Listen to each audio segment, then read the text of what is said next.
മറുനാടൻ Malayali chief editor Shajan Skaria CPM ക്രിമിനലുകൾ കൊലപ്പെടുത്താൻ ശ്രമിച്ച സംഭവത്തിൽ പ്രതികരിച്ച് സംവിധായകനും നടനുമായ മേജർ രവി. സർക്കാരിനെതിരെയും അവരുടെ മോശം പ്രവർത്തികൾക്കെതിരെയും വിമർശനമുണ്ടാവുക സ്വാഭാവികമാണ്. പക്ഷേ അതിന്റെ പേരിൽ ഒരാളെ ശാരീരികമായി ആക്രമിക്കുന്നത് ശരിയല്ല.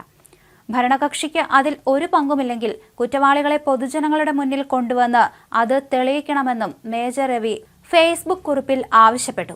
അദ്ദേഹത്തിന്റെ കുറിപ്പ് ഇങ്ങനെയാണ്: മറുനാടൻ ഷാജൻ സ്കറിയയ്ക്കെതിരായ ഗുണ്ട ആക്രമണത്തെക്കുറിച്ച് കേട്ടപ്പോൾ ഞാൻ ഞെട്ടിപ്പോയി. നമ്മൾ എവിടെയാണ്? സർക്കാരിനെതിരെയും അവരുടെ മോശം പ്രവർത്തികൾക്കെതിരെയും വിമർശനമുണ്ടാവുക സ്വാഭാവികമാണ്. പക്ഷെ അതിന്റെ പേരിൽ ഒരാളെ ശാരീരികമായി ആക്രമിക്കുന്നത് ശരിയല്ല. ഭരണകക്ഷിക്ക് അതിൽ ഒരു പങ്കുമില്ലെങ്കിൽ കുറ്റവാളികളെ പൊതുജനങ്ങളുടെ മുന്നിൽ കൊണ്ടുവന്ന് അത് തെളിയിക്കുക. ഒരു ഇന്ത്യൻ പൗരൻ എന്ന നിലയിൽ ഇത് തികച്ചും അപലപനീയമാണ്. ഇത് ചെയ്തത് ആരായാലും ലജ്ജിക്കുന്നു. ജയ് ഹിന്ദ്. അതേസമയം ഷാജൻ സ്കറിയെ ആക്രമിച്ച സംഭവത്തിൽ 4 പേർ പിടിയിലായിരുന്നു. ബംഗളൂരുവിൽ ഒളിവിൽ കഴിയുന്നതിനിടയിലാണ് ഇവർ പിടിയിലായത്. പ്രത്യേക അന്വേഷണ സംഘമാണ് പ്രതികളെ പിടികൂടിയത്. അക്രമം നടത്തിയ ദിവസം തന്നെ ഇവർ ബംഗളൂരുവിലേക്ക് കടക്കുകയായിരുന്നു. ഇവർക്കെതിരെ വധശ്രമം അടക്കമുള്ള ഗുരുതര വകുപ്പുകളാണ് ചുമത്തിയിരിക്കുന്നത്.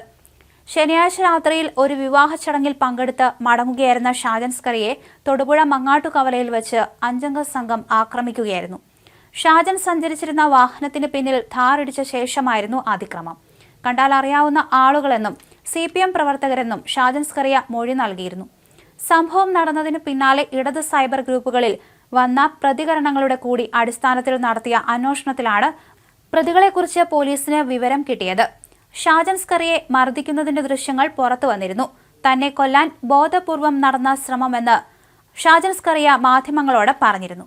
ആക്രമണത്തിന് നേതൃത്വം നൽകിയത് മാത്യൂസ് കൊല്ലപ്പള്ളി എന്ന CPM പ്രവർത്തകനാണെന്നും 5 പ്രതികളെയും തിരിച്ചറിഞ്ഞുവെന്നും അദ്ദേഹം പറഞ്ഞിരുന്നു. മാത്യൂസ് കൊല്ലപ്പള്ളിയുടെ നീക്കങ്ങൾ സൈബർ പോലീസ് നിരീക്ഷിച്ചിരുന്നു.